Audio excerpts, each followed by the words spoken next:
Thanks for joining us this week, and welcome to Mutuality Matters, a podcast hosted by CBE International, where our mission is to promote the biblical message that God calls women and men of all cultures, races, and classes to share authority equally in service and leadership in the home, church, and world. Let's get into this week's episode. Hi, and welcome to the Mutuality Matters podcast. I'm your host, Todd Korpi. And I am Tara Korpi. And we are joined here with two very special friends of ours, Garry and Petra Scott. They together lead the Road to Jerusalem, a ministry that is focused on the reconciliation of Jewish and Gentile believers in the Messiah, Jesus. And we're so delighted to be able to have them here today. Petra is also the author of a great book called Intimacy. Right here. Picture of it here. That we'll talk about here a little bit at the end and show you where you can pick up a copy of that. But we are so delighted to have you guys here on the Mutuality Matters podcast. Now, one of the things that is a running issue that we're having to figure out is that we brought up last time with our guests is we're trying to figure out some sort of a jingle. I feel led of the Lord to create. It might not be the Lord. But to create some sort of jingle, and I think I figured it out. Oh no. So, are you gonna sing? Huh? Are you singing? Yeah, I think it needs to be something like break me off a piece of that. Mutuality Matters. No, I think that one's already taken. Okay. Back to the drawing board. Yeah, back to the drawing. Unless y'all have anything that you'd like to give input on. I figured maybe you might want to help. It may conjure up in the middle of the podcast. Oh, that's good. And it just as out. Yeah. If the Spirit leads, break forth in song. That's right. Intense. Right now, I'm just trying to learn to say Mutuality Matters 3 times in a row without getting it as a tongue twister. You got to do lip exercises ahead of recording for sure. We'll put a pin in that. But Petra and Garry, welcome to the podcast. We're so delighted to have you on. Yes. We're delighted to be here. So excited to just be here with you all. We love listening to the podcast as well. So we are very excited to be here today. We're super excited to have you guys because one of the things, as Todd and I were thinking through our guest list and wanting to have people on the podcast, one of the things that kept coming to mind was this idea that sometimes theology can be very flatlined. And what I mean by that is we can look at theology, we can read about it in a book, and it just sounds super simple, as though it's just as simple as believing and doing. Sometimes that's not always the case because theology is also informed by culture. And it doesn't matter what culture you're a part of, it doesn't matter where you live across the world, your theology is impacted by your culture. So when thinking through the concept of headship theology and how it intersects with broader struggles for equality, we began to think through, how does this relate within the Black community? Obviously, we are both white, we're European descent. And so we can't speak to that. Like, we need to include other voices to talk through this idea of what does mutuality look like? What does equality look like? And what are some of the areas of success that we find within the Black community, and even struggles that we find within the Black community that are different than within even the white community? Culture informs our theology. So we wanted to talk with you about navigating some of the complexities of even promoting equality within the church, within Black communities. And so I'm going to just open it up to you guys to just talk about, I know that there's multiple different facets, there's different denominations, there's different theology sets, even within the African-American church. So speak to that a little bit for our listeners that may not be fully aware of just some of the theological nuances that reside within the African-American church. Awesome. Yes, I absolutely love this topic. I think you were right on when you said our culture influences our theology. And my experience, I grew up as a pastor's kid.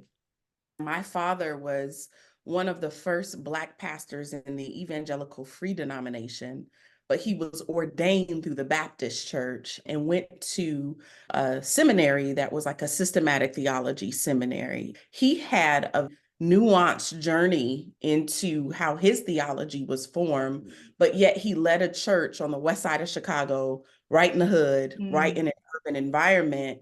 And so I grew up with what I call a melting pot of theology or theological influences in my life and in my faith experience.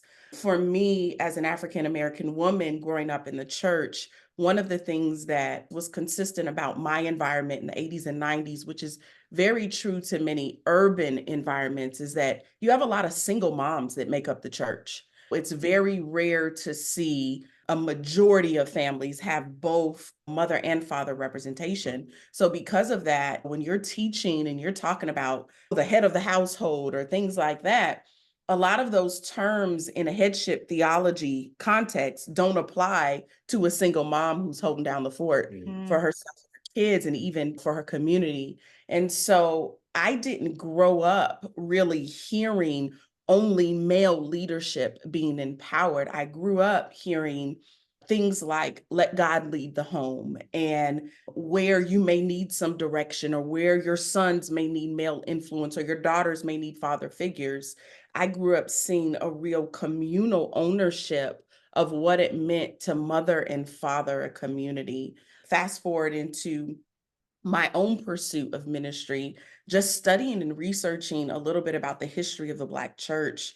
The first Black church denomination was the African Methodist, right? And you ended up having the AME, right? The African Methodist Episcopal. And that formation was right in the midst of slavery, getting into post the Emancipation Proclamation. But it was really birthed out of, hey, slaves had to be in the balcony, couldn't read, were very isolated from owning their faith experience for themselves. And so when the Black church began to form, it was very much on, you could call it a charisma or an emotional, like what we're feeling God is doing, what we're sensing, because there wasn't an ability to read and study the scriptures. And so there was a real spiritual connectivity with God that happened throughout the African American community, which when you're praying to the Spirit of God and you're feeling and sensing the Spirit of God, it's not about gender, it's about revelation. Yeah. It's about what the Spirit of the Lord is revealing and what you're Yeah. sensing from Him. And so those are some of the things that influenced me. Gary, you can talk a little bit about not growing up in the church and how even growing up in a home with strong women that influenced you. Yeah, just growing up, like I said, just a mother, single mother and two sisters in the house, me being the only male in the house, I would see examples of headship and theology, different things like that, but it just wasn't very positive. It was Mm. the very domineering, I'm the man, you're the woman, very archaic in sense, I'm man, go cook me food. But that household wasn't a happy place. Yeah. Everyone was always like angry, domestic violence, Yeah. different things like that. And so growing up around my mother and sisters in the house, I was the youngest, so I didn't do dishes, not because I was a man, just because I was just the youngest. But learning to cook and do dishes and different things like that, it just became a way of life. Not necessarily about position, different things like that, because like my mother said, if you're hungry, go cook something. Learn to adapt like that until I got into my own life and family, and just you just adjust as you go there. But yeah, it just became natural just to accept whatever the best person for the role is at that particular moment in time. So as you guys have navigated coming from two very different walks of life, Petra, as you said, Gary, you grew up outside of the church, came to faith later. Petra, you grew up very much in kind of the epicenter, being a church family, being a pastor's kid, growing up in ministry. And then you've come together and now you've been married 15 years, have three wonderful kids.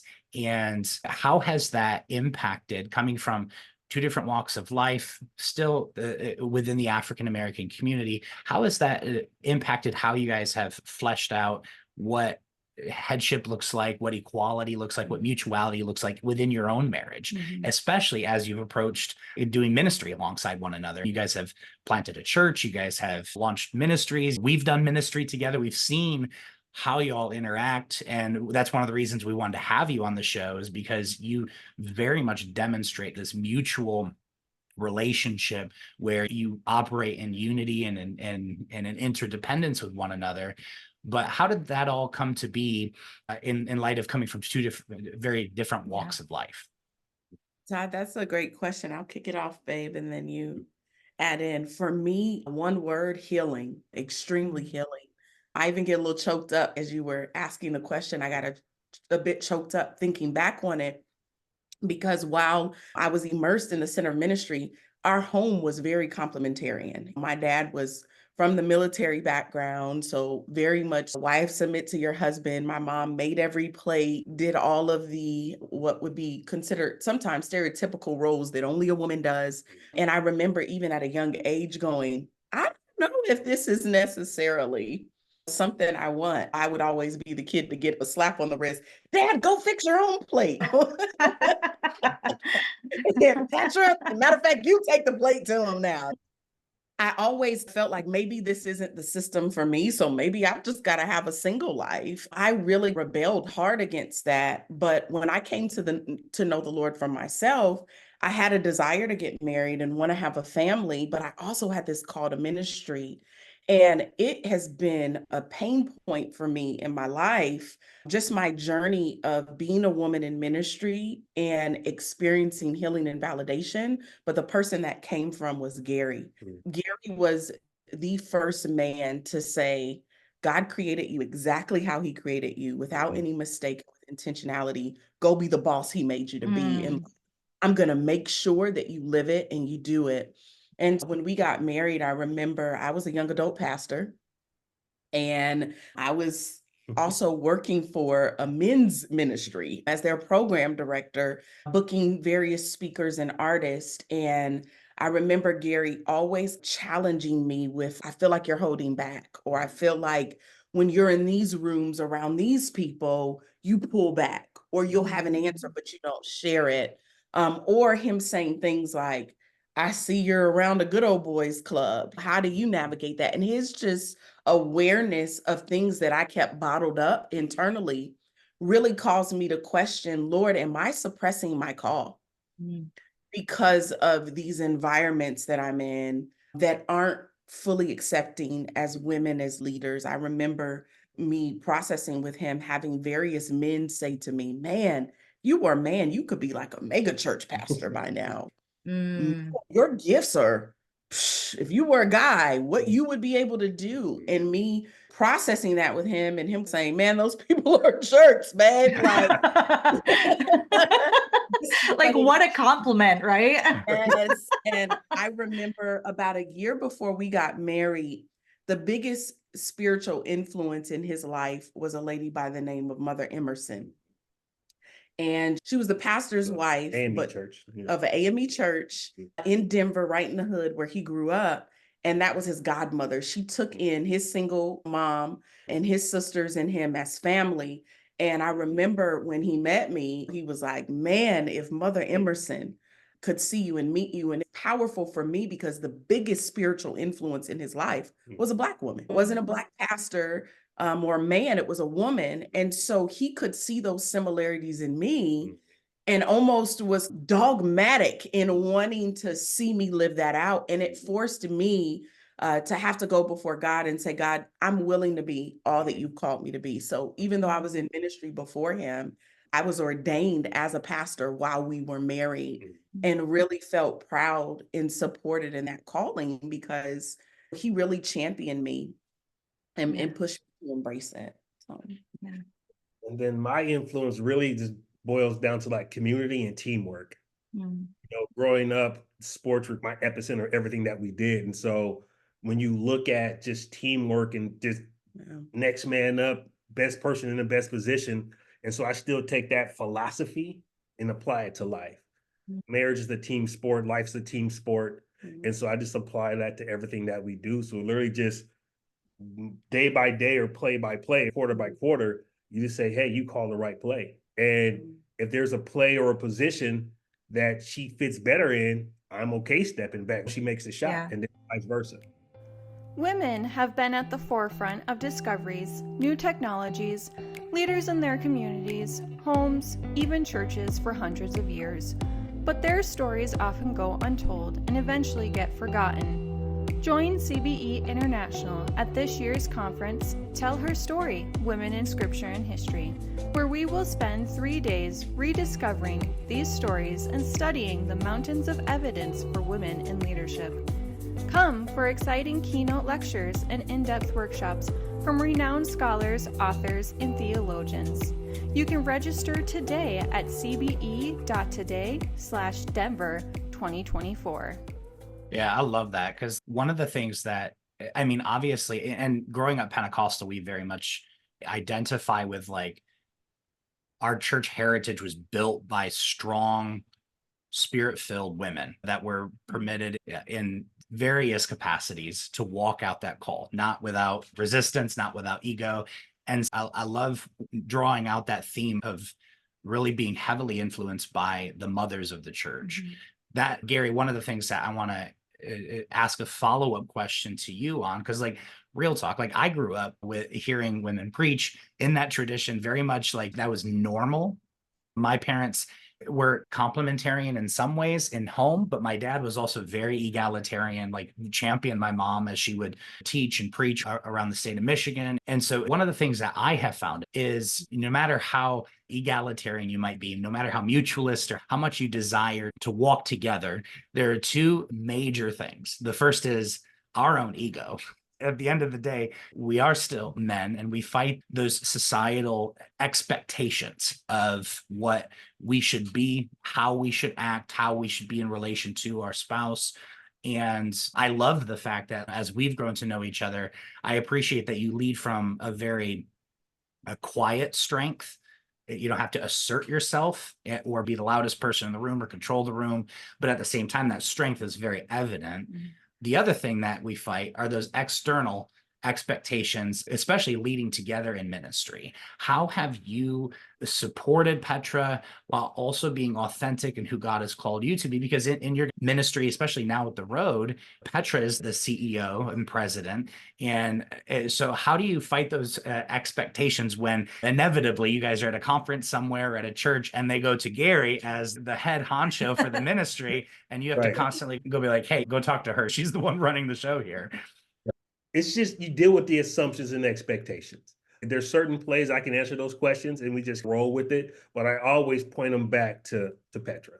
Even when they try to avoid it, I see people will walk into a room and I will see them overlook her and come to me. Sometimes I'm like, what are you talking to me for? It just depends on the individual. Or I'll answer the question, but I'll say, hey, babe, and I will bring them over and I'll introduce them into her, and then their eyes open up. And then once you start talking to her, it's easy to fall in love with her. But it's just constant. It is just a revolving door. I have she says healing and different things like that. I don't have the ego. I can really care less about the expectation of what a man should be, the masculinity complex. I don't have that. And if I see people walking in that, I call them out in a polite kind of way. But we just take it day to day, moment by moment. Once I understand my calling, I understand my lane. And so I stay in my lane, and I'm okay with it. She does hers. And but we still walk on parallel paths, but at the same time, we're walking together. And so I am a biggest champion advocate of her, because that's my rib. We're on the same team, so it doesn't matter. Let's go, baby, go, because at the end of the day, when she's successful, I'm successful. So it's just one mind, two become one. And so we just really walk this thing out in whatever it needs to be. Because there's a season where she champions me to do something. There's a season I champion her, but we still just do this thing together on one accord. Yeah, I love that. Can I add something to that? I think what's also a nuanced thing in a lot of Black Christian marriages that may be egalitarian or team-oriented, but sometimes look complementarian, is this very true reality that, like, Black men in society have been really devalued and oppressed. And for example, if you're in our home, I use words like, baby, you the king of the castle. Baby, if somebody come in this home, we're running behind you. Or baby, you run this house. We'll say things not to almost be sarcastic, but really to empower and encourage, because back to what I was saying earlier, where there's a lot of single moms in Black communities in urban areas, like all the way back to the Willie Lynch letters, which were this ideology behind slavery and really destroying the construct of the Black family. It was to sell the fathers, move them away from the homes, disempower them, or the woman would be violated around or in front of the husband. And it really created this dehumanization, but also this unworthiness that really generationally became a stronghold with a lot of Black men feeling unworthy to take care of their families, unworthy to provide, but then at the same time creating in Black women this ideology that I got to do it all myself. I've got to carry everything on me. And so we're very intentional about affirming and empowering him as a Black man, but he's also very encouraging and healing to say, the load is not all on your shoulders. I can nurture, I can tutor, I can cook, do this together. And that is a dynamic that's been in our home that doesn't necessarily fit a box of maybe typical egalitarian language or typical complementarian behavior, but it is a cultural nuance. So good. Yeah.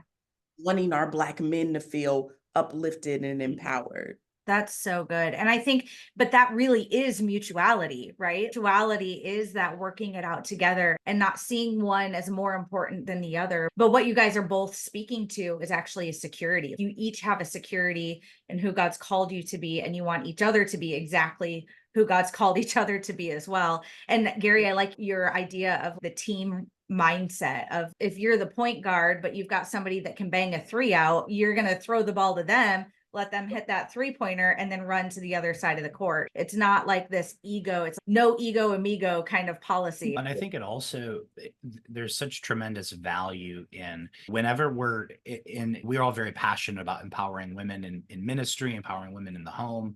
But I think the point that you're highlighting is significant, because we can become so siloed in our thinking that we think if someone's not using the language that I'm using, the vocabulary that I'm using, in the way that I'm using it, then they don't get it. Or they're promoting the wrong side or whatever. Exactly. Yeah. And understanding that language varies between culture because it's informed by history and the past and value and things of that sort. And I think that as we work out what it means to walk alongside one another, whether it's in the church, whether it's in home, whether it's in business, whatever that looks like, as men and women walk that out, we have to have that appreciation between cultures and recognizing that language is often different, even though functionally we're all working out what it means to walk in interdependence and mutuality with one another. Yeah. Absolutely. When you guys are thinking about, because this has been a conversation that I've been having lately with people, is to say the next generation is actually behind the ball. It's generation now. They're here, they're now. The next generation is the now generation. When we're looking at the future of the church, what do you feel like the biggest barrier is in preventing the next generation or the now generation from living fully into a mutuality culture? I feel, Tara, to answer that question, the biggest barrier is a lack of transparency and vulnerability. There was a season where I was bivocational, and my marketplace job was in the school system as a teacher, but I did a leadership program with at-risk youth. And part of that program was they had parents sign a liability form, and I could bring them home with me. And what would happen was, they would come into our home. They would see Garry cooking. They would see Garry taking care of the kids. They would see me in the center of the room leading the Bible study and him coming to bring us tea and snacks. They would see us work together and fold laundry together. And I remember some of our students saying, and these were primarily students of color, just one, seeing a man in the home is just enough. We would have been healed if he would have just been sitting here watching football. But girl, he bringing you snacks and he's serving us. And they're like, what kind of alien is this? And we're like, no, it exists. But we blew their minds, and their ability to want to see themselves in ministry, actually be married, actually have a family, was like, it went through the roof. I watched those desires birth through us ripping this veil of leaders say, leaders tell, instead of watch leaders do. And don't just demonstrate what we're saying to you, demonstrate what we're showing you, not as what we say, but also what we do. And so this next generation is looking for transparency. This next generation is looking for authentic leaders that are willing to tear down the veil and say, this is what a mutual marriage looks like. Come over and see, as we've experienced with the Korpis, Todd and Tara tag team in the kitchen and do a mind-blowing meal. Come and see how you all as a couple balance and process things together. That's what's been so successful for us, is us telling people that you're going to learn about scripture, but we're going to be your living scripture. You're going to That's get so to do good. this life with us and see that it can work. And yeah, we may disagree, but when we disagree, do we just say, yeah, Gary, we're going to go with you because you're the man? No, you'll both see us fasting and praying and going before God, because if we don't both hear from the Lord, we're not moving. Yeah. It's not about yielding to the other to lead the decision. It's about us mutually agreeing that God is the head and yielding to him to make those decisions, and letting people see our process in doing that. So transparency, vulnerability, I believe, is the Love it. answer. It's so good. That's so good. I'm saying just leading by example. Take that philosophy, be the change you want to see in the world. Because we have children. I have sons and daughters. And so what environment do I want them to graduate into? How can you be strong? How can you be independent? How can you be loving? How can you be respectful? So if you don't show them these things when they go into the world is waiting to equip them with things of the world. And so if you don't show these things into them now, when they go into this space, they're prepared and ready to go. Yeah. So good. That's so good. We don't have too much time left, but in the time that we have remaining, Petra, I wanted to give you an opportunity to talk a little bit about your book, Intimacy. Explain what the book is about, what kind of led you to write the book, and of course, obviously, where people can pick up a copy. Awesome. So the book is called Intimacy, Unlearning Religion, Embracing God. And it's really just a transparent, vulnerable look into my journey of just processing the hurts, the pains, even the abuse that I experienced as a result of my church, just in religious experiences that I had, and how I really came into this place of embracing my relationship with the Lord for myself. And even though it's using my journey, there are tools and resources throughout the book that really help an individual process their own church hurt, their own pain, and their own hiccups on the road to ministry. The book has been out for about 2 years now, and it's been a blessing to pastors and leaders, because I really go intimately into the journey of unlearning just this striving mentality that we as leaders have sometimes in ministry, and measuring our success based upon external results instead of making sure we're healthy in our intimacy with the Lord before we're giving and pouring out to others. And so it's helped with leaders, but it's also helped with people who have been like, man, I left the church. I turned away from the church because I saw a lot of hypocrisy, or I experienced a lot of pain. So it's a real invitational book, just inviting people in to evaluate what it means to walk intimacy with the Lord in relationship. And it is pretty much everywhere books are sold: Amazon, Target, Barnes and Noble. But if you are interested in having a copy that's signed by me, you can pick that up on our website, www.theroadtojerusalem.org. And there's an icon of the book on that main web page once you go to the website. Awesome. And yeah, we encourage you to pick up Petra's book, Intimacy, Unlearning Religion, and Embracing God. And so we want you to pick that up, like she said, wherever you can find books sold. So thank you, Gary and Petra, for being on Mutuality Matters. Thank you for doing the hard work of allowing the Lord to heal your wounds and to work through you, and to being willing and open to living transparently before other people, because we know that there's a lot of hard work that goes into doing ministry together as a couple. It's not as easy and straightforward as it may look when you're on a stage. There's a lot of work that goes into that. And so thank you for modeling that for other people. Thank you for pouring into the younger generations and modeling that for them and just living transparently and humbly before the Lord. It's been an encouragement to us. And I know anybody that's encountered you and who will encounter you, it will be an encouragement and a challenge to them to do the same. And we're just so thankful for you guys. And thank you for tuning in to Mutuality Matters. We can't wait to see you next time. And until then, be blessed. Mutuality Matters podcast, along with thousands of CBE's other resources and content, is available for free on CBE's website, which is possible because of donor support. Together, we can spread the message that God calls women and men of all cultures, races, and classes to share authority equally in service and leadership in the home, church, and world.